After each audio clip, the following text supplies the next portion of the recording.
Hello students, आज का हमारा टॉपिक है क्लास 8 सामाजिक विज्ञान इतिहास चैप्टर नंबर 2 सिख गुरु परंपरा। इम्पोर्टेंट जो क्वेश्चन बनेंगे उनके नीचे मैं अंडरलाइन भी कर दूंगी और लास्ट में मैंने कुछ एक्स्ट्रा क्वेश्चन भी आपको बना के दिए हुए हैं। सिख धर्म के उदय और विकास क्रम में 10 गुरु हुए हैं। प्रथम गुरु थे नानक देव और 10वें गुरु थे गुरु गोविंद सिंह जी। गुरु नानक जी ने सुधार के सच्चे सिद्धांतों का साक्षात्कार किया है। उन्होंने एक ऐसे व्यापक आधार पर धर्म की नींव रखी थी जिसके द्वारा गुरु गोविंद सिंह ने अपने देशवासियों में एक नवीन राष्ट्रीयता की भावना को जन्म दिया। उन्होंने उत्तम सिद्धांतों को ऐसा व्यवहारिक रूप दिया कि उनके धर्म में छोटी बड़ी जातियों को जीवन के सभी क्षेत्रों में समान मर्यादा प्राप्त हुई। पंजाब में भक्ति आंदोलन के संतों में श्री गुरु नानक देव का नाम सर्वोपरि है। उनके शिष्यों को सिख नाम से जाना जाता है और गुरु नानक के प्रभाव से ही पंजाब की जनता के साथ साथ देश को भी एक नई दिशा मिली। शुरू से ही नानक संदेश कबीर, दादू, चैतन्य तथा अन्य संतों के समान होते हुए भी मौलिक रूप से अलग प्रकार का था। अब आप ये मत सोचना कि मैंने यहाँ बीच में लाइन स्किप कर दी है। जो महत्वपूर्ण है, इंपॉर्टेंट जो बातें हैं वही सारी मैं आपको बताऊंगी। दूसरे गुरु अंगद देव ने एक अलग लिपि अपनाई जिसे गुरुमुखी कहा जाता है और 5वें गुरु अर्जुन देव ने सिखों के लिए पवित्र आदि ग्रंथ तैयार किया जिसे गुरु ग्रंथ साहिब भी कहा जाता है। इस ग्रंथ में गुरुओं की वाणी के साथ अनेक संत कवियों की रचनाएं भी जोड़ी गई। छठे गुरु हरगोबिंद ने सिखों को सैन्य स्वरूप प्रदान किया। 10वें गुरु गोविंद सिंह ने खालसा की स्थापना की, सिख धर्म को एक अलग पहचान दे दी। उन्होंने सिख गुरु परंपरा को समाप्त कर पवित्र ग्रंथ गुरु ग्रंथ साहिब को ही सिखों के लिए गुरु घोषित कर दिया। यानी कि इन्होंने जो सिख परंपरा गुरु परंपरा थी उसको समाप्त करके जो पवित्र ग्रंथ था गुरु ग्रंथ साहिब को ही सिखों के लिए गुरु घोषित कर दिया। सिख धर्म का इतिहास वीरता और बलिदानों का रहा है। ये हमारे 10 सिख धर्म के गुरु हुए हैं जिनका कालक्रम यहाँ पर दिया हुआ है, तो आप इन सभी को अच्छे से याद कर लेना। सबसे ज्यादा समय जो था वो काल गुरु नानक देव जी का रहा है और सबसे कम समय श्री गुरु हरकिशन जी का। इन्होंने मात्र 61 से 64 ईस्वी तक ही गुरु की पदवी संभाली है और इन्हें बाल गुरु के नाम से भी जाना जाता है क्योंकि ये आयु में बहुत ही छोटे थे उस समय जब इन्हें गुरु की पदवी दी गई थी। सबसे पहले आते हैं गुरु नानक देव जी। 1469 से 1539 ईस्वी यानी कि 1469 ईस्वी से 1539 ईस्वी तक। गुरु नानक का जन्म जो है 1469 ईस्वी में पंजाब की तलवंडी नामक स्थान पर हुआ था। ये ध्यान रखना कहाँ हुआ था, पंजाब में। इनके पिता का नाम मेहता कालूचंद और माता का नाम तृप्ता था और तलवंडी गांव को अब ननकाना साहिब के नाम से जाना जाता है जो कि अब पाकिस्तान में है। नानक का जन्म कार्तिक मास की पूर्णिमा के दिन हुआ था और यह बालक बड़ा होकर एक आध्यात्मिक गुरु के रूप में प्रसिद्ध हुआ जिसे हम आज गुरु नानक देव के नाम से जानते हैं। जब नानक 7 वर्ष के हुए थे तो उन्हें शिक्षा के लिए पंडित गोपाल दास की पाठशाला में भेजा गया। बाल्यकाल से ही उनकी रुचि अध्यात्म में थी। एक बार उनके पिता ने 20 रुपए देकर व्यापार करने के लिए भेजा। उन्होंने रास्ते में कुछ भूखे साधुओं को भोजन कराने में ही अपना सारा धन लगा दिया। पिता के पूछने पर उन्होंने कहा कि मैंने तो सच्चा सौदा किया है और यही से लंगर परंपरा का स्टार्टिंग हुई थी। यानी कि लंगर परंपरा की शुरुआत जो है वो यहाँ से हुई थी। गुरु नानक का विवाह सुलखनी से हुआ। जो बटाला की रहने वाली थी। उनकी 2 बेटे हुए, श्रीचंद और लक्ष्मीदास। उनकी बहन का नाम था नानकी, जो कि उनसे बड़ी थी। पति जयराम के साथ सुल्तानपुर में रहती थी।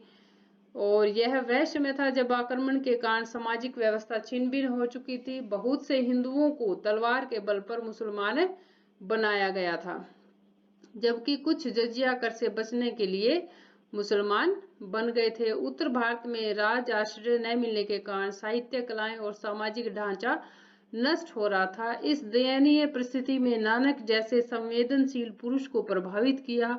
धर्म के पर इन खतरों को देखते हुए उन्होंने समाज को संगठित और जागरूक करने के लिए उपदेश देने प्रारंभ किए। तो ये है गुरु ननकाना साहिब, यानी कि जहाँ पे गुरु नानक देव का जन्म हुआ था, तलवंडी, इसे अब गुरु ननकाना साहिब के नाम से जाना जाता है।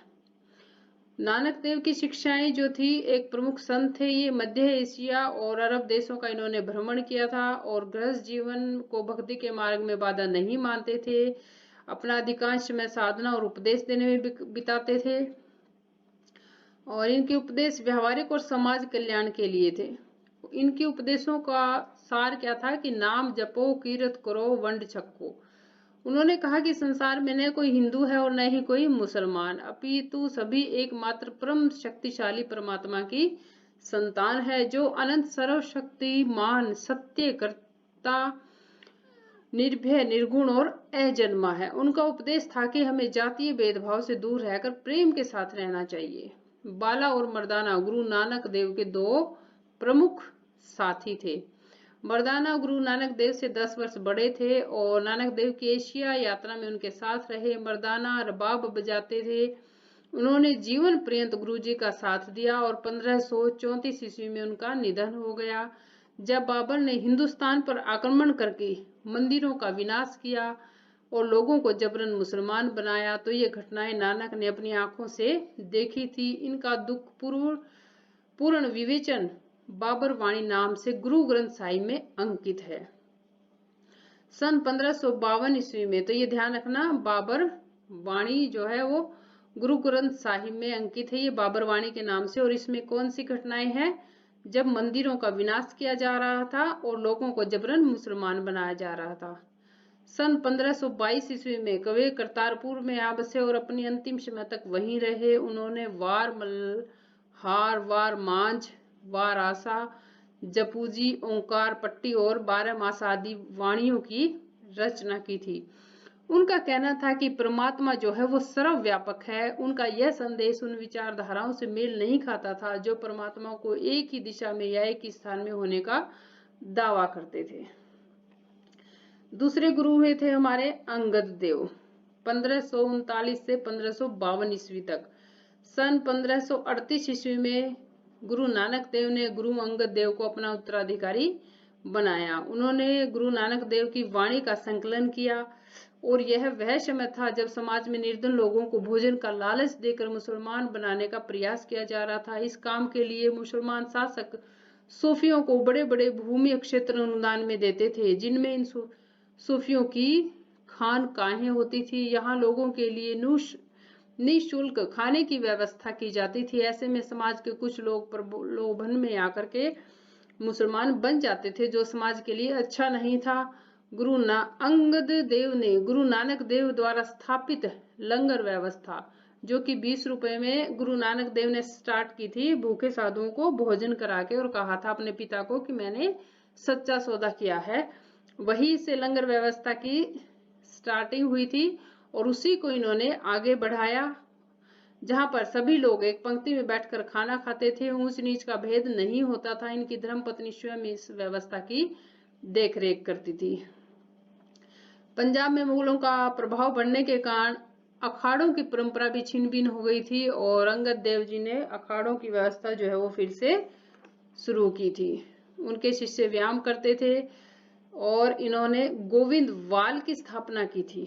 किसने? अंगद देव ने, गुरु अंगद देव ने। सन 1546 ईस्वी में उन्होंने अपने विश्वसनीय भाई शिष्य अमरदास को व्यास नदी के तट पर नया गांव बसाने का कार्य सौंपा था। गुरुजी ने भाई अमरदास को अपना उत्तराधिकारी भी नियुक्त किया।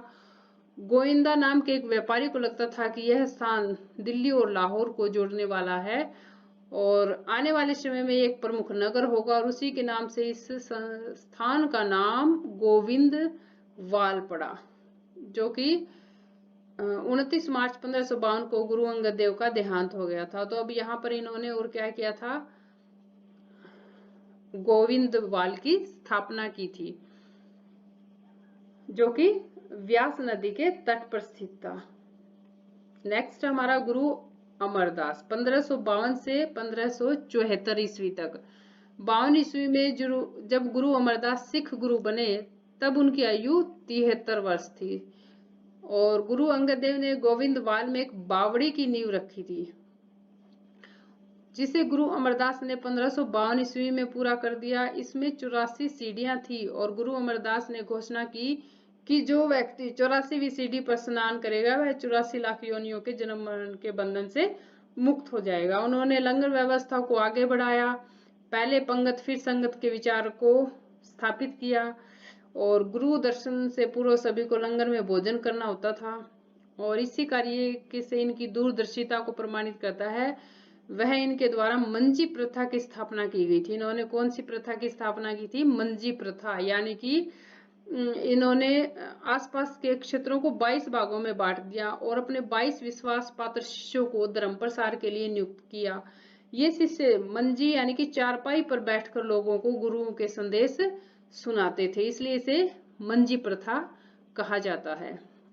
और समाज सुधार की दृष्टि से उनका एक और उल्लेखनीय योगदान है, उस समय इस्लामी प्रभाव के कारण स्त्रियां बुर्का पहनती थी अथवा पर्दे में रहती थी। गुरु अमरदास का कहना था कि यह प्रथा न केवल स्त्रियों के लिए भेदभाव से भरी है, बल्कि इसके कारण स्त्रियों की शारीरिक, मानसिक, आध्यात्मिक विकास भी रुक जाता है। और उन्होंने लंगर व्यवस्था में यह आदेश दिया कि कोई भी महिला इस प्रथा को स्वीकार नहीं करेगी। 95 वर्ष की आयु तक समाज व धर्म का उत्थान कार्य किया और सन 1574 ईस्वी में अपनी मृत्यु से पहले उन्होंने अपने दामाद भाई जेठा को अपना उत्तराधिकारी नियुक्त कर दिया। वे चौथे गुरु रामदास के नाम से जाने जाते हैं। अब यहाँ पे है गुरु ग्रंथ साहिब में प्रभु का उल्लेख वाहे गुरु के साथ साथ हरि और राम आदि नामों के रूप में भी किया जाता है। आगे है गुरु रामदास, चौथे गुरु थे ये रामदास। 1574 से 81 ईस्वी तक 7 वर्ष गुरु की गद्दी पर विराजमान रहे। उनके काल में अमृतसर नगर की स्थापना हुई, किसमें? गुरु रामदास के समय में। और अकबर ने गुरु रामदास की यानी कि इनसे पहले जो गुरु हुए थे उनकी बेटी को कुछ गांव की भूमि भेंट की थी और इसी पे इन्होंने विकास कार्य किए। वहां उन्होंने संतोखसर और अमृतसर नामक 2 सरोवर की खुदाई की थी। धीरे धीरे वहां पर लोग आकर रहने लगे और वो आगे चलकर क्या बन गए? अमृतसर नगर बन गया। बहुत से गुरु रामदास ने अपने शिष्यों को इन नगरों की स्थापना के लिए अपने शिष्यों को धन एकत्र करने के लिए भेजा और इन शिष्यों को मसंद कहा जाता था। अमृतसर जो सरोवर बनाया था उन्होंने, उसके चारों ओर लोग बसने शुरू हो गए थे और ये धीरे धीरे एक प्रसिद्ध इसने नगर का रूप ले लिया था। और उसके बाद इन्होंने अपने छोटे पुत्र गुरु अर्जुन देव को अपना उत्तराधिकारी बनाया और उसके पश्चात ये गद्दी जो थी वो पैतृक रूप से दी जाने लगी। अभी तक तो सिर्फ योग्य उम्मीदवार को या जो ये लगता था कि बहुत अच्छा है इस गद्दी के लिए उसी को दी जाती थी, लेकिन यहाँ से ये गद्दी जो थी वो पैतृक रूप से दी जाने लगी। नेक्स्ट है गुरु अर्जुन देव। इन्होंने 1581 से 1606 ईस्वी तक इस गद्दी को संभाला। गुरु अर्जुन देव ने अमृतसर में हरमिंदर साहिब के निर्माण कार्य की गति तेज कर दी। 1600 ईस्वी में हरमिंदर साहिब के निर्माण का कार्य पूरा हो गया और इन्होंने गुरु अर्जुन देव ने 1590 में रावी और व्यास नदी के बीच, ये इंपॉर्टेंट है, कि तरन तारण नाम का नगर भी बसाया। यहाँ भी पहले एक सरोवर का निर्माण करवाया गया था और जो व्यक्ति सरोवर में स्नान कर लेता है वह भवसागर को तर जाता है, ये उस समय का कहा गया था। गुरुजी ने जालंधर के निकट एक और नगर बसाया था, ये ध्यान रखना, ये था रावी और व्यास नदी के बीच तरन तारण, और दूसरा था जालंधर के निकट जिसका नाम था करतारपुर अर्थात ईश्वर का नगर। 1595 में गुरुजी के यहाँ एक पुत्र ने जन्म लिया था और जिसका नाम हरगोविंद रखा गया था, और इसी के नाम पर इन्होंने व्यास नदी के तट पर एक और नगर की स्थापना की जिसका नाम हरगोविंदपुर रखा। और यहाँ तरन तारण में जो था वो कुछ रोगियों के अलग से एक बस्ती बसाई गई थी और उनको वहां पर भोजन वस्त्र औषधियां सब दी जाती थी। इन सभी स्थानों पर लंगर चलाने के लिए धन की आवश्यकता थी और अर्जुन देव के शिष्य जो थे वो अपनी आय से 10% राशि, ये ध्यान रखना, 10% राशि निकालते थे और इस भाग को दशोंद, 10% थी इसलिए इस भाग को दशोंद कहते हैं, और इसी से धर्म का प्रसार होता था और लंगर का कार्य सुचारू रूप से चलता था। एक और महत्वपूर्ण कार्य जो गुरु अर्जुन देव ने किया था आदि ग्रंथ का संकलन। इससे पहले उन्होंने गुरुओं की वाणी का संग्रह किया था। उन्होंने कबीर, रविदास, फरीद आदि संतों की वाणियों को भी सम्मिलित किया था। उन्होंने अपने शिष्यों को सभी प्रकार के मादक पदार्थों के सेवन से दूर रहने का आदेश दिया था। जी, यह वह समय था जब दिल्ली पर अकबर का शासन था, जो पहले के मुसलमान राजाओं से कम कट्टर था। वो अपने हिंदुओं को अपने धर्म के अनुसार जीने की स्वतंत्रता दी हुई थी और सूफियों, इमामों और उलेमाओं को भी अच्छी नहीं लगती थी उसकी ये बात है। वो इसी ताक में थी कब ये शासन अकबर का समाप्त हो और वो हिंदुओं को जबरदस्ती मुसलमान बनाए। और उनकी इच्छा ये कब पूरी हुई जब 1605 ईस्वी में अकबर की मृत्यु हुई तो उसका बेटा जहांगीर जो था वो शासक बना। उसका बड़ा बेटा यानी कि जहांगीर का बड़ा बेटा खुसरो मिर्जा जो था वो उस समय 19 साल का था और वो अपने दादा अकबर का चहेता था। उसे लगता था कि गद्दी उसे ही मिलेगी, लेकिन गद्दी जहांगीर को मिली और जिसकी वजह से उसने विद्रोह कर दिया, अपने साथियों के साथ आगरा से निकल गया और उसने सेना बनाता हुआ लाहौर की ओर चल पड़ा और उसने तरन तारण में पहुंचा और गुरु अर्जुन देव से भेंट की।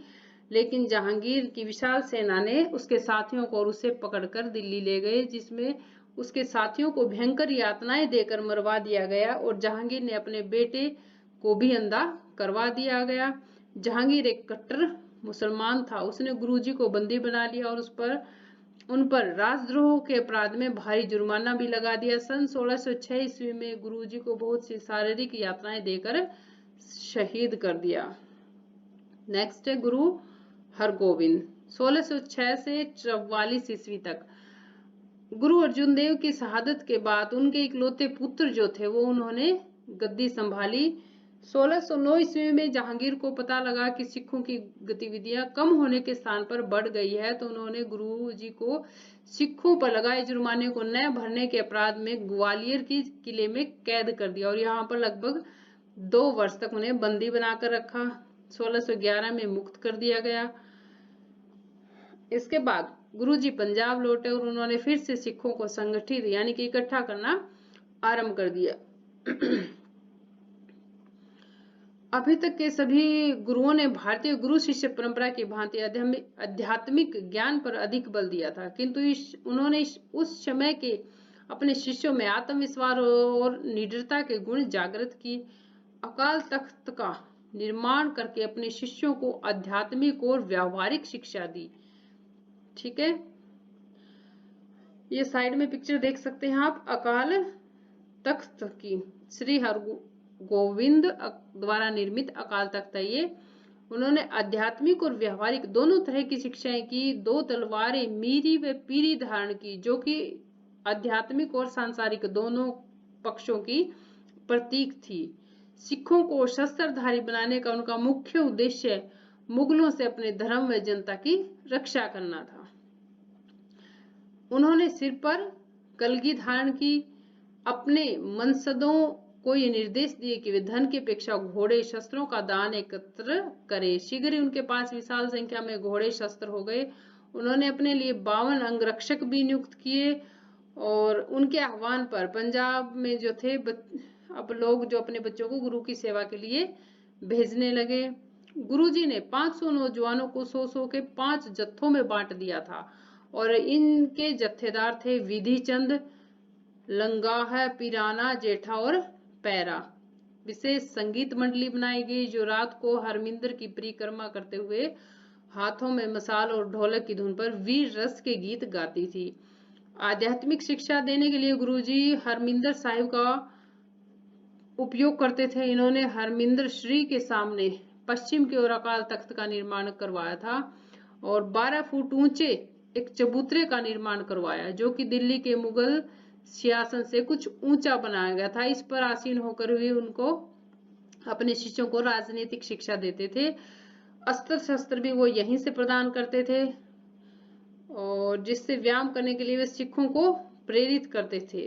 अखाड़ा भी था इसके निकट ही और मानो वो मुगलों के लिए एक चुनौती के रूप में निर्मित किया गया था। इनके 5 पुत्र थे, गुरदित्ता, अनिराय, अटल राय, तेग बहादुर और सूरजमल। सिखों में उत्साह का संचार करने के लिए, धर्म प्रसार के लिए इन्होंने कश्मीर, उत्तर प्रदेश और पंजाब के अनेक क्षेत्रों की यात्राएं भी की और जहांगीर के गुरुजी की ग्वालियर के कारागार से मुक्ति के पश्चात जहांगीर ने ग्वालियर में 2 साल के लिए कैद किया था इनको और उसकी मुक्ति के पश्चात उन्होंने पंजाब की ओर ध्यान नहीं दिया। लेकिन शाहजहां ने दिल्ली का शासन संभालते ही, यानी कि जहांगीर की मृत्यु के बाद शाहजहां दिल्ली का शासक बना और उसने दिल्ली का शासन संभालते ही एक बार फिर धर्म और अधर्म के बीच संघर्ष आरंभ हो गया। जब गुरुजी को लगा कि अब उनका अंतिम समय निकट है तो उन्होंने अपने पोते हर राय को अपना उत्तराधिकारी नियुक्त कर दिया। उसके बाद 7वें गुरु हुए गुरु हर राय। 1644 से 61 ईस्वी तक शांत और कोमल स्वभाव के थे और इनके बाद इन्होंने गुरु परंपरा को आगे बढ़ाया, यात्राएं की, धर्म का प्रसार किया। जीवन काल में शाहजहां के बेटों में और इसी समय शाहजहां के बेटों में उत्तराधिकार के लिए युद्ध हो गया और इसमें दारा शिकोह जो है वो उदार प्रवृत्ति के थे, हिंदू धर्म से प्रभावित थे। लेकिन 1658 में सामूगढ़ के युद्ध में हारने के बाद वे पंजाब की ओर भाग खड़े हुए और लास्ट में औरंगजेब ने दारा शिकोह को मार दिया और अपने पिता को कैद कर लिया और औरंगजेब ने दिल्ली की गद्दी को संभाल लिया, यानी कि स्वयं दिल्ली की गद्दी ले ली। उन्होंने गुरु हर राय को दिल्ली भी बुलाया। उन्होंने अपने बड़े बेटे राम राय को भेज दिया और औरंगजेब ने उनसे आशा दीवार में लिखे श्लोक का अर्थ पूछा। औरंगजेब के दिल्ली की गद्दी संभालने के बाद उन्होंने गुरु हर राय को दिल्ली बुलाया था। गुरु हर राय स्वयं नहीं गए, उन्होंने अपने बड़े बेटे राम राय को भेज दिया। तो वहां औरंगजेब ने उनसे आशा दीवार में लिखे एक श्लोक का अर्थ पूछा। ये वो श्लोक है, मिट्टी मुसलमान की पैर पड़े कुम्हियार, घर भांडे ईंटा किया जल्दी करे पुकार।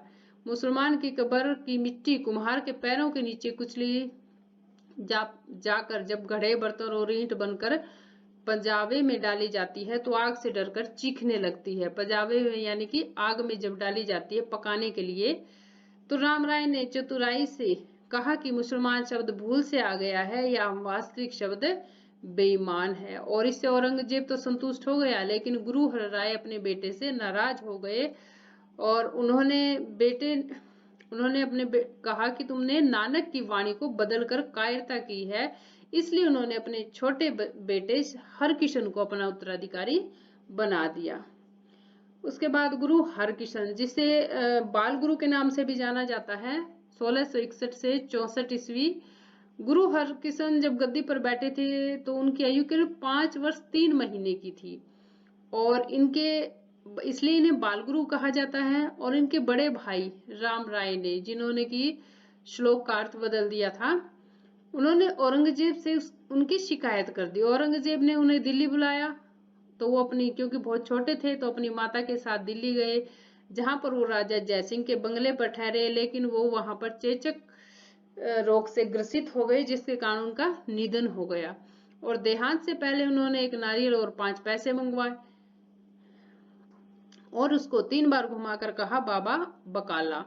और इन शब्दों का भावार्थ था कि उनके उत्तराधिकारी उनके दादाजी होंगे, जो कि बकाला अमृतसर में रहते हैं। 30 मार्च 1664 ईस्वी को उनका निधन हो गया। उसके बाद बने गुरु तेग बहादुर, यानी कि बाबा बकाला, जिनका पहले नाम था। 1664 से 75 ईस्वी तक। 11 अगस्त 1664 को गुरु हरकृष्ण की अंतिम इच्छा के अनुसार उनके कुछ शिष्य नारियल और 5 पैसे लेकर बकाला में रह रहे उनके दादाजी के पास गए, जिन्हें आज हम गुरु तेग बहादुर के नाम से जानते हैं। इन शिष्यों ने उन्हें गुरु गद्दी ग्रहण करने का आग्रह किया और गुरु गद्दी ग्रहण करने के बाद इन्होंने धर्म की रक्षा और प्रसार के लिए कार्य किए। मुगल शासक औरंगजेब दिल्ली का शासक था। उसके आदेश के अनुसार देश भर में सभी हिंदुओं पर अत्याचार किए जा रहे थे, मंदिरों को तोड़ा जा रहा था। गुरुजी ने धर्म के प्रति निष्ठा सुनकर कुछ कश्मीरी पंडित उनसे मिलने के लिए आए थे।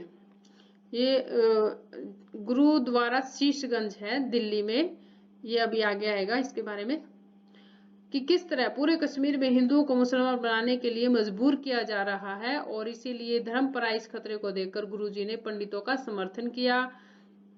वे दिल्ली चले गए। 11 दिसंबर 1675 को दिल्ली के चांदनी चौक पर भाई मतीदास, भाई सतीदास और भाई दयाला के साथ गुरु तेग बहादुर को शहीद कर दिया गया। जहां उनका शीश काटा गया था वहां आज गुरुद्वारा शीशगंज साहिब है। ये है गुरुद्वारा शीशगंज साहिब। हिंदू धर्म की लाज रखने के कारण उनको हिंद की चादर कहा जाता है। नेक्स्ट है 10वें गुरु, गुरु गोविंद सिंह, 1675 से 1708 ईस्वी। 22 दिसंबर 1666 ईस्वी को पटना में गुरु तेग बहादुर के घर उनकी पत्नी थी माता गुजरी देवी ने एक बालक को जन्म दिया था, और जिनका नाम था गोविंद दास। इकलौते पुत्र थे और गोविंद सिंह गुरु गोविंद सिंह के नाम से जानते थे। सन 1672 ईस्वी में गुरु तेग बहादुर आनंदपुर साहिब में रहने लगे। वहीं पर संस्कृत की शिक्षा पंडित हंसराज से, फारसी की शिक्षा काजी पीर मोहम्मद बंजर सिंह ने घुड़सवारी सिखाई, अस्त्र शस्त्र की विद्या ली, और भाई गुरबख्श सिंह ने उन्हें गुरुमुखी का ज्ञान दिया। माना जाता है कि कश्मीर ब्राह्मण गुरु तेग बहादुर के पास सहायता के लिए आए थे, तो गुरुजी ने कहा था कि किसी महापुरुष को बलिदान देना होगा। ये पिछले जो इनके पिता थे उनके बारे में बात हो रही है कि जब कश्मीरी ब्राह्मण इनके पिता के पास आए थे, तब गुरुजी ने कहा था कि किसी महान पुरुष को बलिदान देना होगा। इस पर बालक गोविंद दास ने कहा था कि आपसे महान कौन हो सकता है। अपने पुत्र के मुंह से ये शब्द सुनते ही उन्होंने निश्चय कर लिया था और वो ब्राह्मणों के साथ दिल्ली चले गए थे। और गोविंद दास के मामा कृपाल चंद ने इनका ध्यान रखा था। तब सभी सिख जो गुरु गृहस्थी थे, 10वें गुरु महाराज के परिवार में उनकी 2 पत्नियां और 4 पुत्र थे। पुत्रों में था अजीत सिंह जुजार, जोरावर और फतेह सिंह। धर्म की रक्षा के लिए कृपाल चंद ने गुरुजी की सेना का संगठन किया। कृपाल चंद कौन थे? इनके मामा जी थे गोविंद सिंह के। और कहा कि उन्होंने लोगों से कहा कि सभी अपने पुत्रों को धर्म की रक्षा के लिए सिख बनाए। लोगों ने अपने बेटों को सिख बनाना शुरू कर दिया, यानी कि सेना में भर्ती करना शुरू कर दिया, और दान के रूप में भी शस्त्रों घोड़ों की भेंट देने के लिए कहा गया। इससे उनकी जो सिचुएशन थी, हालात थे, वो काफी अच्छे हो गए। बहुत सारे संख्या में सैनिक और शस्त्र इकट्ठे हो गए। और यमुना नदी के किनारे एक सुंदर स्थान पर पाउंटा साहिब नगर की स्थापना की। किसने? गोविंद राय ने। और यहाँ पर 52 कवियों को ठहराया गया था, जिन्होंने सिखों को मानसिक रूप से सशक्त करने के लिए रामायण और महाभारत का हिंदी और गुरुमुखी में अनुवाद भी इन्होंने करवाया था। उसके बाद खालसा पंथ की स्थापना। सिख धर्म में गुरु गोविंद सिंह का योगदान अतुलनीय है। उन्होंने सिख धर्म को एक नया स्वरूप दिया और खालसा की स्थापना की। कब की? 1699 ईस्वी में आनंदपुर साहिब में की गई थी। खालसा शब्द का अर्थ है पवित्र।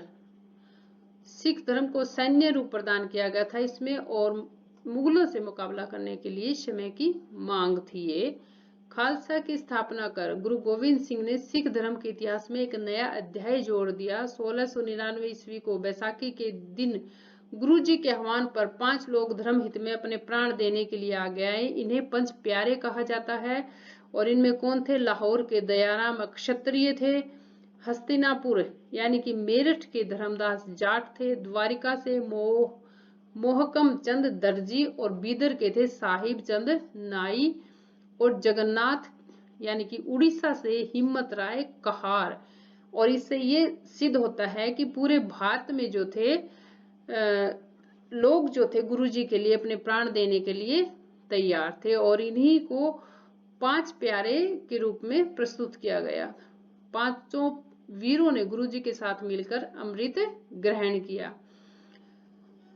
गुरु जी के अनुयायी जो थे समस्त भारत में थे। ये इन पंच प्यारों से सिद्ध होता है। गुरु गोविंद सिंह ने खालसा की स्थापना की थी। भविष्य में सिखों के लिए 5 प्रतीक धारण करना अनिवार्य कर दिया था। ये प्रतीक कौन कौन से थे? केश, कृपाण, कड़ा, कंघा और कच्छा। ये सभी वर्गों के लोग मिलकर धर्म पर आए इस संकट से लड़ने के लिए आगे आए। गुरुजी ने अपनी दूरदृष्टि से एक ऐसी सेना का निर्माण किया जो मुगलों से लोहा ले सके। और गुरुजी ने कहा था, गोविंद सिंह ने घोषणा की थी कि जब देश पर विदेशी शक्तियां हमलावर होकर आएगी तो एक ही तीर्थ है रणभूमि और एक ही वर्ण है खालसा। गुरु गोविंद सिंह का संघर्ष सबसे पहले थी भंगाणी की लड़ाई। सन 1686 ईस्वी में फतेह शाह ने हयात खान और नजाबत खान के सैनिकों के साथ मिलकर गुरुजी की सेना पर आक्रमण कर दिया। और गुरुजी ने कृपाल चंद और ब्राह्मण दयाराम के सैनिकों की सहायता से फतेह शाह और उसके साथियों को हरा दिया।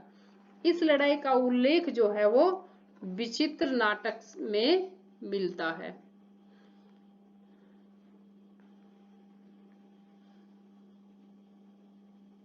और उसके बाद वे आनंदपुर साहिब आ गए, जहां उन्होंने केसगढ़, आनंदगढ़ और फतेहगढ़ नामक किलों का निर्माण करवाया। दूसरी थी नादौन एवं गुलेर की लड़ाई। पहाड़ी राजाओं के लिए 1690-91 में ये लड़ाई लड़ी थी आलिफ खान के विरुद्ध। और लेकिन क्या हुआ कि पहाड़ी राजा जो थे वो बीच में ही मुगल सेना को इन्होंने पहाड़ी राजाओं के साथ मिलकर हरा दिया था। लेकिन पहाड़ी राजाओं ने मुगलों के साथ संधि कर ली थी, जिससे गोविंद राय को निराशा हुई थी और औरंगजेब को आभास हो गया थी पंजाब में उनके विरुद्ध गोविंद राय की शक्ति बढ़ रही है और वो भी दक्षिण में वीर मराठों से जूझ रहा था। इसलिए उसने अपने फौजदारों को आदेश दिया कि गोविंद राय के विरुद्ध कार्यवाही करे। सन 1694 ईस्वी के कांगड़ा में फौजदार दिलावर खान और उसके बेटे खानजादा रुस्तम ने मुगल सेना के साथ रात को सतलुज नदी पार कर ली। वहां गुरुजी की सेना ने अभी उन पर कुछ गोले ही दागे थे कि उनके सैनिक भाग खड़े हुए और ये लड़ाई गुरुजी जीत गए। फौजदार ने अपने सेनापति हुसैन खां को गुलेर के राजा और गुरुजी के विरुद्ध लड़ने के लिए भेजा। पठानकोट के निकट इस युद्ध में हुसैन खान मारा गया और उसकी सेना पराजित हो गई। यानी कि ये लड़ाई जल्दी ही समाप्त हो गई बिना किसी ज्यादा नुकसान के। आनंदपुर साहिब का प्रथम युद्ध, इसमें 1700 ईस्वी में औरंगजेब ने 10,000 सैनिक भेजे थे दीना बेग और पेंदा खान के साथ। और यहाँ गुरु गोविंद सिंह ने एक ही बाण से पेंदा खान का वध कर दिया था, जिससे मुगल सैनिक जो थे वो डरकर भाग गए थे, जिससे ये लड़ाई यहीं पर समाप्त हो गई। और फिर उसके बाद आनंदपुर छोड़कर कीरतपुर के निकट निर्मोह नामक स्थान पर गुरुजी चले गए थे, क्योंकि गुरुजी युद्ध नहीं चाहते थे। उसके बाद था निर्मोह का युद्ध। सन 1702 ईस्वी में वजीर खान के नेतृत्व में मुगल सेना ने सिखों पर हमला किया और ये लड़ाई भी 2 दिन तक चली और उसके बाद गुरुजी की सेना विजय हो गई। उसके बाद था बसोली का युद्ध। बसोली का युद्ध था, गुरुजी जो है निर्मोह के युद्ध के बाद गुरुजी जो थे हिमाचल के बसोली में चले गए थे, जहां पर राजा धर्मपाल जो था उनका सहयोगी था और मुगल सेना ने वहां पर भी आक्रमण कर दिया था। जहां अजमेर चंद ने मुगल सेना का साथ दिया जो कि धर्मपाल का विरोधी था, लेकिन ये युद्ध एक संधि से समाप्त हो गया था और गुरुजी फिर से आनंदपुर साहिब में आ गए थे। आनंदपुर का दूसरा युद्ध 2 वर्ष की शांति के बाद, यानी कि 1702 ईस्वी में ये युद्ध हुआ था, ये निर्मोह का युद्ध। उसके बाद 1704 ईस्वी में एक बार फिर से मुगल सेना ने आनंदपुर पर हमला किया और इस बार युद्ध की कमान जो थी वो सैयद खान और रमजान खान के हाथों में थी। एक बार वे फिर सिख वीरों से परास्त हो गए, लेकिन औरंगजेब ने फिर वजीर खान और जबरदस्त खान को एक बड़ी सेना के साथ भेजा।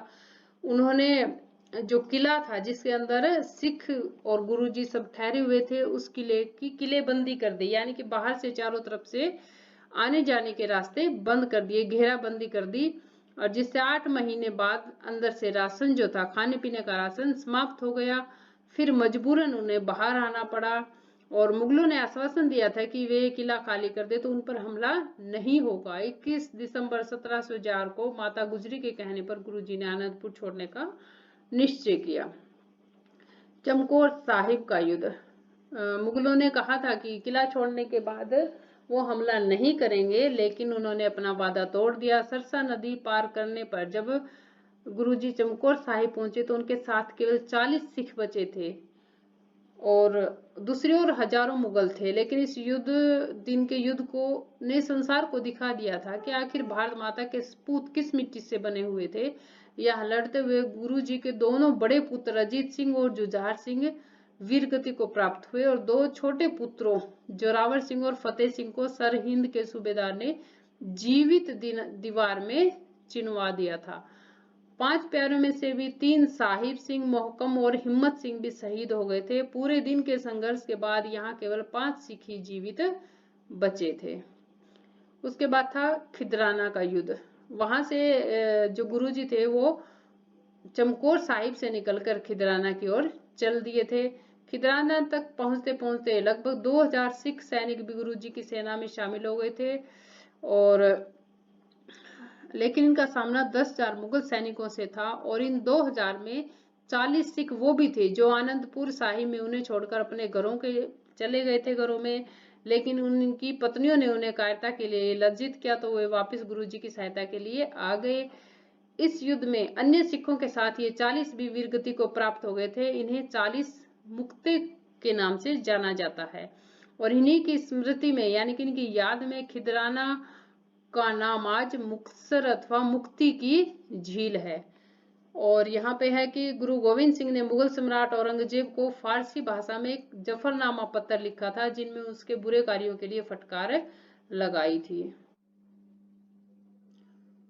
खिदराना से गुरुजी जो थे वो तलवंडी पहुंचे। तलवंडी में गुरु गोविंद सिंह ने अपनी स्मृति यानी कि यादाश्त के बल पर आदि ग्रंथ को फिर से लिखा और दशम पातशाह का ग्रंथ भी संकलित किया।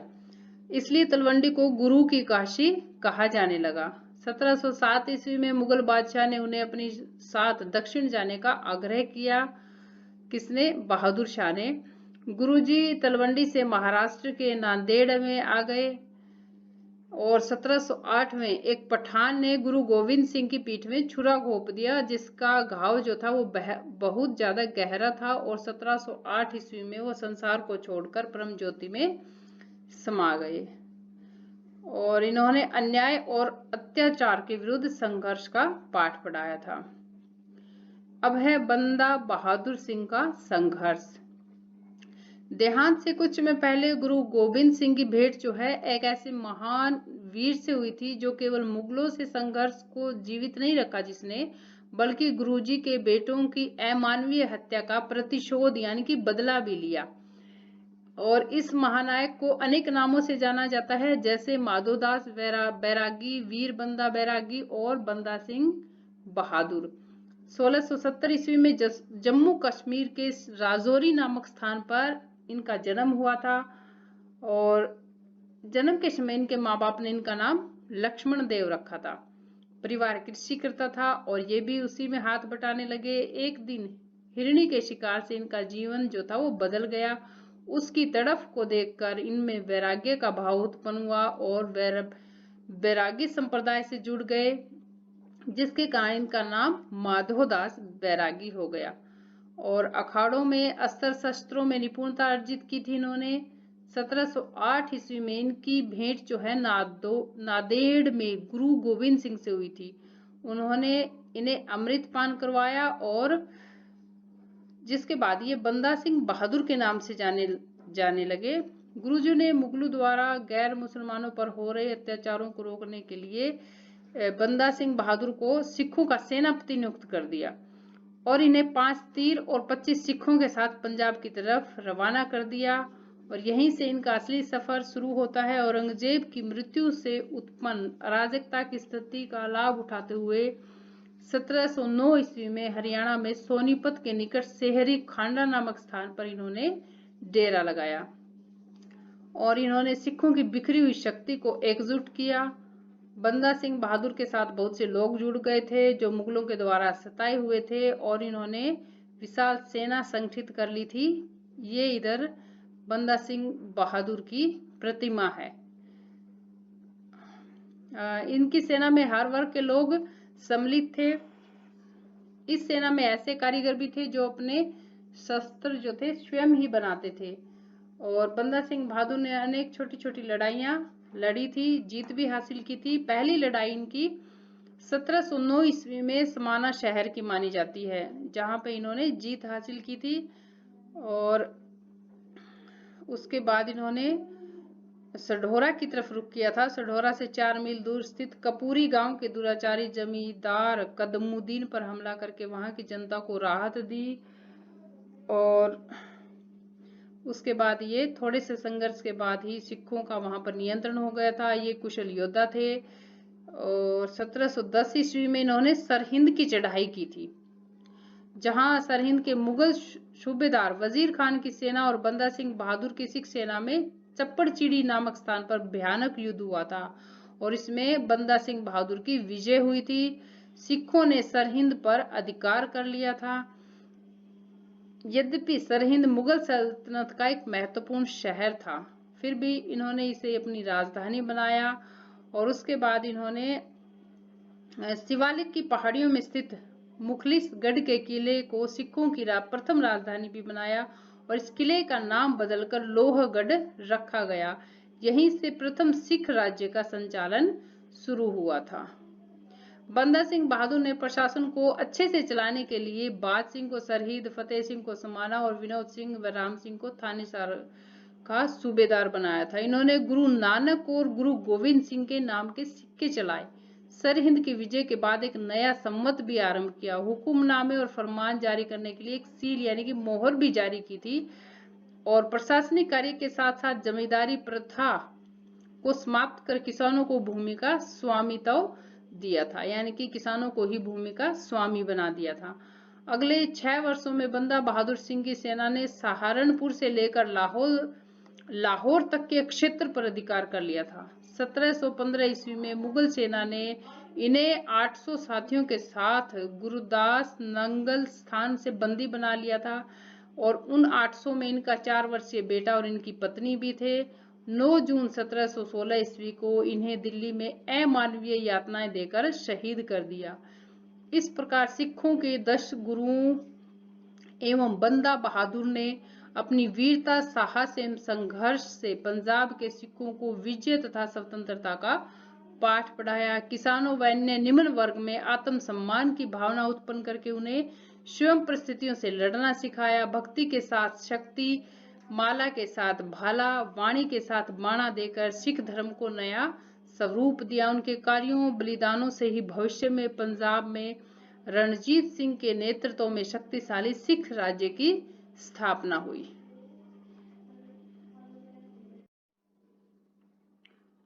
अब है आओ याद करें। ये कुछ महत्वपूर्ण लाइनें दी हुई है जो कि लेसन में से ही निकाली है। इन्हें भी एक बार रीड कर लेना। जैसे गुरु नानक देव का जन्म तलवंडी नामक गांव में हुआ था, जिसे अब हम ननकाना साहिब के नाम से जानते हैं, जो कि अब पाकिस्तान में पड़ता है। 1469 ईस्वी में, यानी कि 1469 ईस्वी में। ऐसे ही ये सब इम्पोर्टेंट बातें दी हुई है, तो इनको भी आप एक बार रीड कर लेना। फिर है रिक्त स्थान भरें। लंगर व्यवस्था की स्थापना किसने की थी? गुरु नानक देव ने। मंजी प्रथा की स्थापना यानी कि चारपाई पर बैठकर संदेश जो सुनाते थे गुरुओं की वाणी, तो वो की थी गुरु अमरदास ने। बाल गुरु गुरु हरकिशन को कहा जाता था, ये सबसे छोटे थे। गुरु हरगोविंद को किस किले में कैद किया गया था? ग्वालियर के किले में, और 2 साल के लिए कैद किया गया था। खालसा की स्थापना गुरु गोविंद सिंह ने की थी। नेक्स्ट है सही मिलान करें। गुरु नानक, इनका संबंध किससे है? ननकाना साहिब से। क्या संबंध है इनका यहाँ से? इनकी जन्म स्थली है ये तलवंडी, जिसे ननकाना साहिब के नाम से जानते हैं। गुरु अंगद देव, इन्होंने गोविंद वाल की स्थापना की थी गांव की। गुरु रामदास, इन्होंने अमृतसर नगर बसाया था। गुरु अर्जुन देव, इन्होंने गुरु ग्रंथ साहिब का निर्माण करवाया था। गुरु हरगोविंद, इन्होंने मीरी और पीरी धारण की थी आध्यात्मिक और सांसारिक ज्ञान के लिए। नेक्स्ट है आओ विचार करें। गुरु तेग बहादुर के हिंदू धर्म की रक्षा में योगदान एवं बलिदान पर विचार। सेकंड क्वेश्चन है गुरु गोविंद सिंह की मुगलों के विरुद्ध लड़ाइयां एवं उसके परिणाम पर विचार। और थर्ड है धर्म की रक्षा एवं साम्राज्य की स्थापना में वीर बंदा बहादुर सिंह के योगदान पर विचार। तो इनके लिए मैंने आगे सभी गुरुओं के ऊपर छोटे छोटे नोट्स बना दिए हैं, तो आप वहां से उन 10 पर याद कर लेना। महत्वपूर्ण बातें जो है मैंने सारी उसमें लिख दी है, तो इन सभी तीनों क्वेश्चनों के आंसर भी आपको वहीं मिल जाएंगे।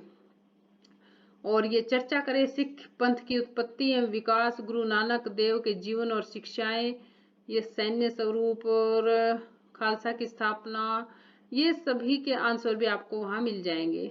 तो ये देखिए पहले कुछ छोटे क्वेश्चन लिखे थे, फिर मैंने शॉर्ट में बना दिया ताकि आपको वहां से छोटे क्वेश्चन भी मिल जाए और आप बड़े क्वेश्चन भी कर सको।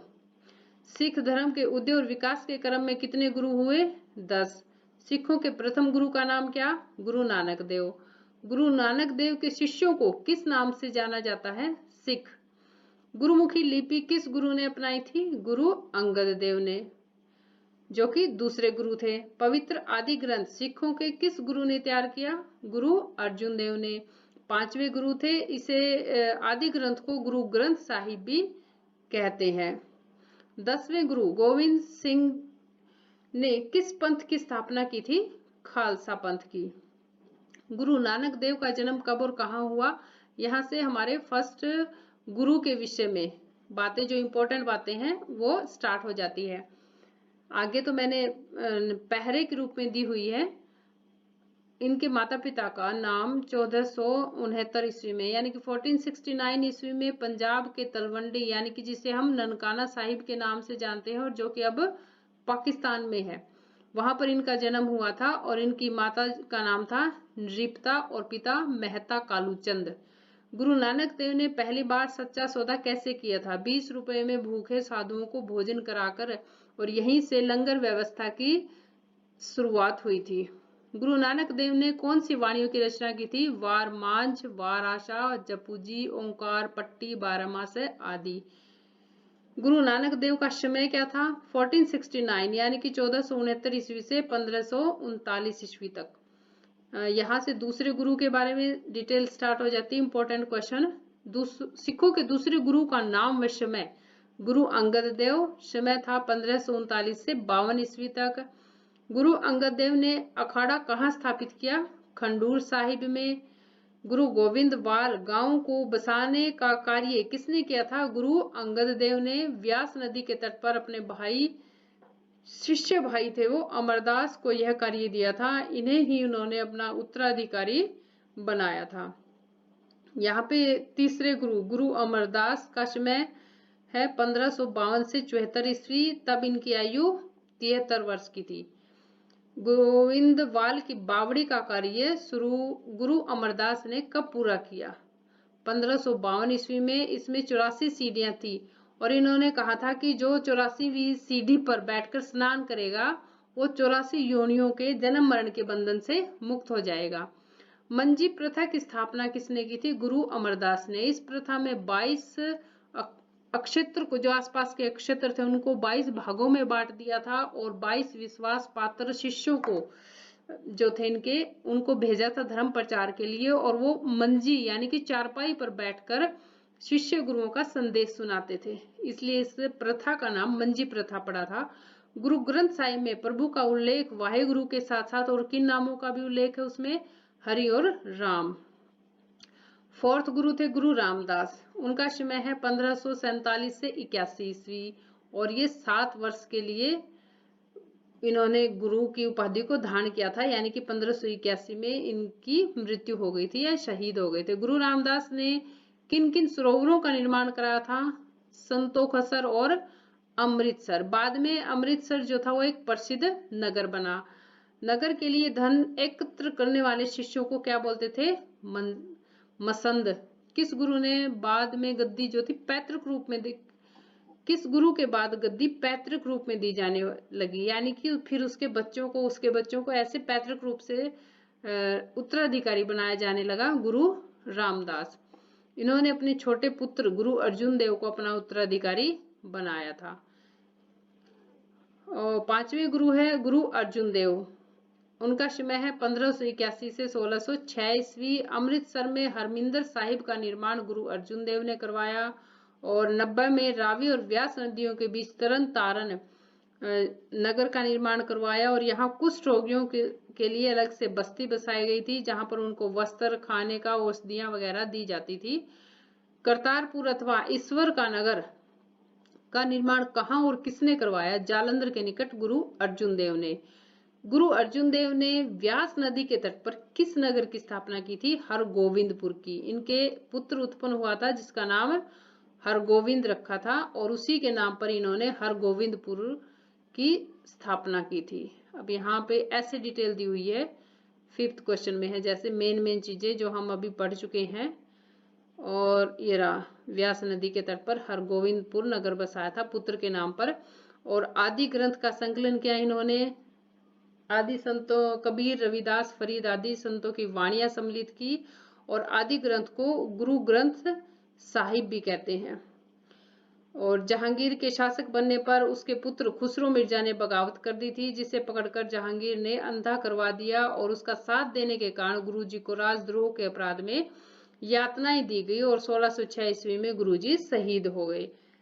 तो यहाँ पे आप ये मैंने इसलिए ऐसे लिखे हैं कि आप यहाँ से छोटे क्वेश्चन भी कर सकते हो, और बड़ी अगर आए कि गुरु अर्जुन देव पर एक नोट लिखिए तो आप बड़ा क्वेश्चन भी यहाँ से लिख सकते हो, क्योंकि एक साथ सारी चीजें याद रहेगी ना। गुरु हरगोविंद, तो इनका समय था 1606 ईस्वी से 44 ईस्वी तक। ये अर्जुन देव के पुत्र थे, और जहांगीर ने 2 साल तक इनको ग्वालियर के किले में कैद रखा था, सिखों पर लगाए जुर्माने को न भरने के अपराध में। अकाल तख्त का निर्माण कर शिष्यों को आध्यात्मिक और व्यवहारिक शिक्षा दी थी इन्होंने। 2 तलवारें मीरी और पीरी धारण की, जो कि आध्यात्मिक और सांसारिकता की प्रतीक थी। सिर पर इन्होंने कलगी धारण की। 52 अंगरक्षक भी नियुक्त किए थे, और 500 नौजवानों को 5 जत्थों में बांट दिया था, और इनके जत्थेदार थे विधिचंद, लंगाह, पिराना, जेठा और पैरा। इनके 5 पुत्र थे, गुरदित्ता, अनीराम, अटल राय, तेग बहादुर और सूरजमल।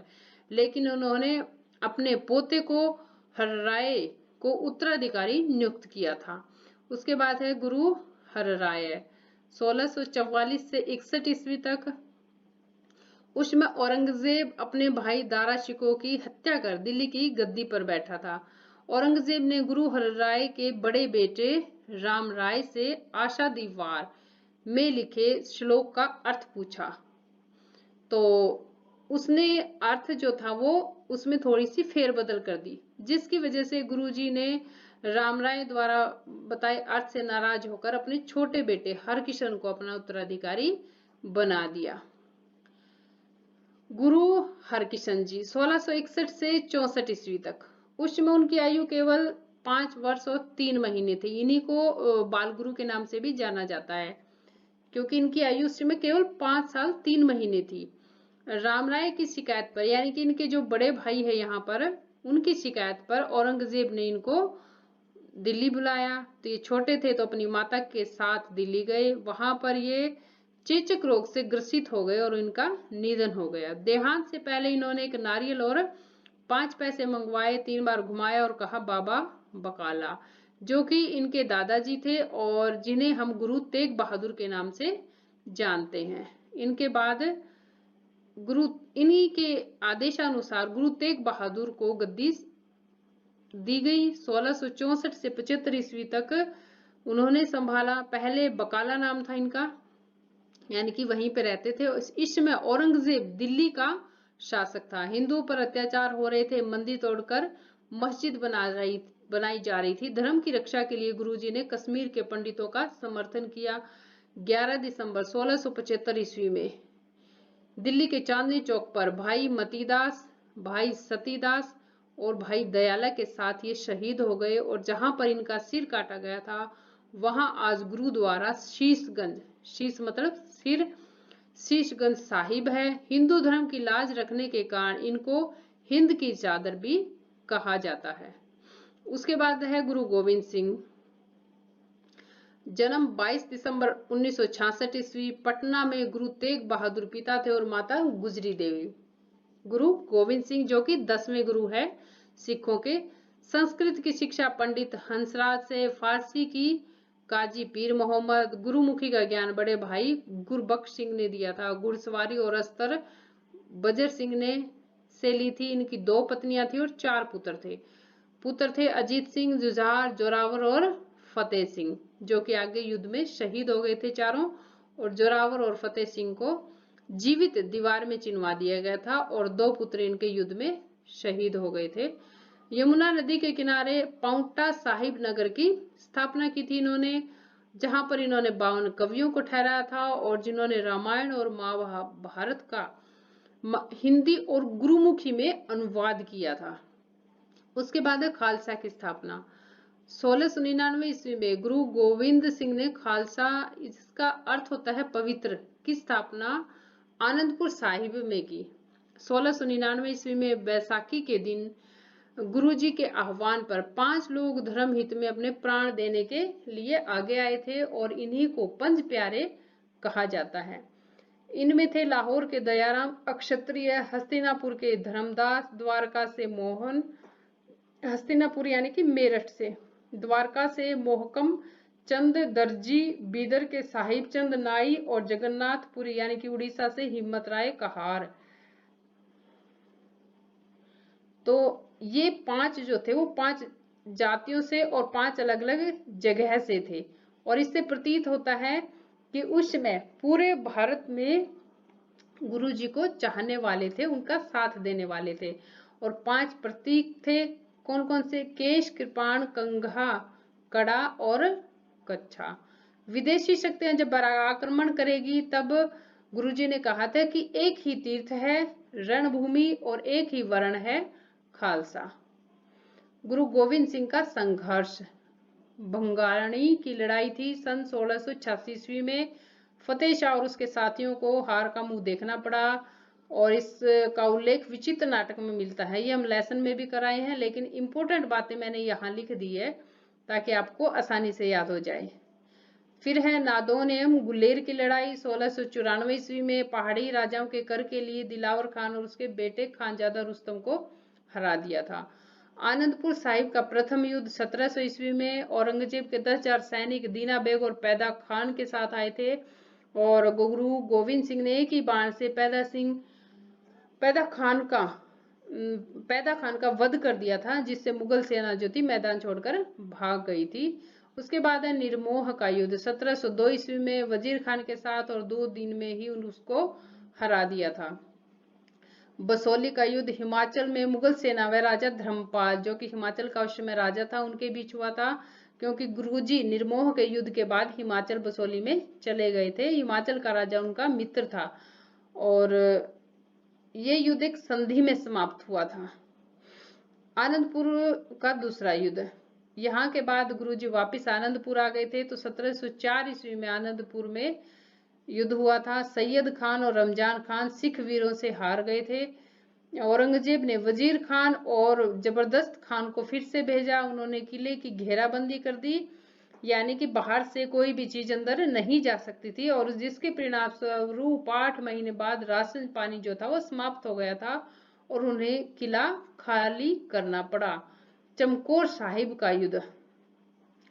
चमकौर साहिब में क्या था, यहाँ किला खाली करने से पहले मुगलों ने आश्वासन दिया था कि वो गुरुजी को कुछ नहीं कहेंगे, उन्हें जाने देंगे। लेकिन उन्होंने जब उनके पास केवल 40 सिख बचे थे, चमकौर तक उनका पीछा किया और 40 सिख ने ही 1000 मुगलों के साथ युद्ध किया था। और यहाँ लड़ते हुए इनके दोनों बड़े पुत्र अजीत सिंह और जुझार सिंह शहीद हो गए थे। 5 प्यारों में से भी साहिब सिंह, मोहकम और हिम्मत सिंह 3 शहीद हो गए थे। और पूरे दिन के संघर्ष के बाद केवल 5 सिख ही जीवित बचे थे। और यहाँ पर गुरुजी के दो बड़े पुत्र तो शहीद हो गए थे, लेकिन 2 छोटे पुत्रों को जीवित चिनवा दिया गया था दीवार में। खिदराना का युद्ध। चमकौर से निकलकर गुरु गोविंद सिंह खिदराना की ओर चले गए और तब 2000 सिख ही थे उनके साथ। 40 सिख और वो भी थे जो आनंदपुर में उनको छोड़कर चले गए थे, और वो इस युद्ध में वो भी शहीद हो गए थे। इन्हें 40 मुक्ते के नाम से जाना जाता है। ये 40 वापस इसलिए आ गए थे क्योंकि ये गुरु जी को छोड़कर वापस घर चले गए थे और घर पे इनकी पत्नियों ने इनको कायर का नाम दिया था, जिससे ये वापस गुरु जी की सेना में भर्ती हो गए थे। इनकी याद में खिदराना का नाम आज मुक्तसर अथवा मुक्ति की झील है। गुरु गोविंद सिंह ने औरंगजेब को फारसी भाषा में जफरनामा पत्र लिखकर बुरे कार्यों के लिए फटकार लगाई थी। इन्होंने आदि ग्रंथ को फिर से लिखा, तलवंडी पहुंचकर 10म पातशाह का ग्रंथ भी संकलित किया। इसलिए तलवंडी को गुरु की काशी कहा जाने लगा, गुरु की काशी। 1708 ईस्वी में एक पठान ने गुरु गोविंद सिंह के पीठ में छुरा घोंप दिया था और गहरे घाव के कारण वे संसार छोड़कर परम ज्योति में समा गए। उसके बाद बंदा बहादुर सिंह का संघर्ष। जन्म हुआ था 1770 ईस्वी जम्मू कश्मीर के राजौरी में कृषि परिवार में। बचपन में नाम था लक्ष्मण देव, माधोदास बैरागी, फिर वीर बंदा बैरागी और बाद में बंदा बहादुर सिंह नाम पड़ा इनका। पहले माता पिता के साथ कृषि करते थे। एक हिरणी को तड़फते हुए देखा तो वैराग्य भाव उत्पन्न हो गया और वैराग्य संप्रदाय को इन्होंने अपना लिया और इनका नाम भी क्या पड़ा, माधोदास बैरागी। 1708 ईस्वी में गुरु गोविंद सिंह से अमृतपान किया और सिखों के सेनापति नियुक्त कर दिए गए। 5 तीर और 25 सिखों के साथ पंजाब की तरफ रवाना हुए। सोनीपत डेरा डाला था इन्होंने। 1709 ईस्वी में पहली लड़ाई समाना शहर को जीता था। समान शहर को 1710 में सरहिंद पर चढ़ाई की। वजीर खान के साथ चप्पड़चीड़ी नामक स्थान पर युद्ध हुआ। सरहिंद को राजधानी बनाया। शिवालिक की पहाड़ियों में स्थित मुखलिसगढ़ का नाम बदलकर लोहागढ़ रखा और फिर इसे राजधानी बनाया। बंदा बहादुर सिंह ने गुरु नानक व गुरु गोविंद सिंह के नाम के सिक्के चलाए। सरहिंद की विजय के बाद नया संवत आरंभ किया। हुक्मनामे व फरमान जारी करने के लिए एक सील यानी कि मोहर भी जारी की। जमींदारी प्रथा को समाप्त कर किसानों को भूमि का स्वामित्व दिया। अगले 6 वर्षों में सहारनपुर से लाहौर तक अधिकार कर लिया। 1715 में मुगल सेना ने गुरदास नंगल नामक स्थान से बंदी बना लिया इनको, और उस समय इनकी पत्नी और 4 वर्ष का बेटा भी साथ थे। ये कुल 800 साथियों सहित इनको बंदी बनाया गया था और 9 जून 1716 को इनको शहीद कर दिया गया यातनाएं देकर। इन्होंने सभी सिखों ने भक्ति के साथ शक्ति, माला के साथ भाला और वाणी के साथ बाणा देकर सिख धर्म को नया स्वरूप दिया। भविष्य में पंजाब में रणजीत सिंह के नेतृत्व में शक्तिशाली सिख राज्य की स्थापना हुई।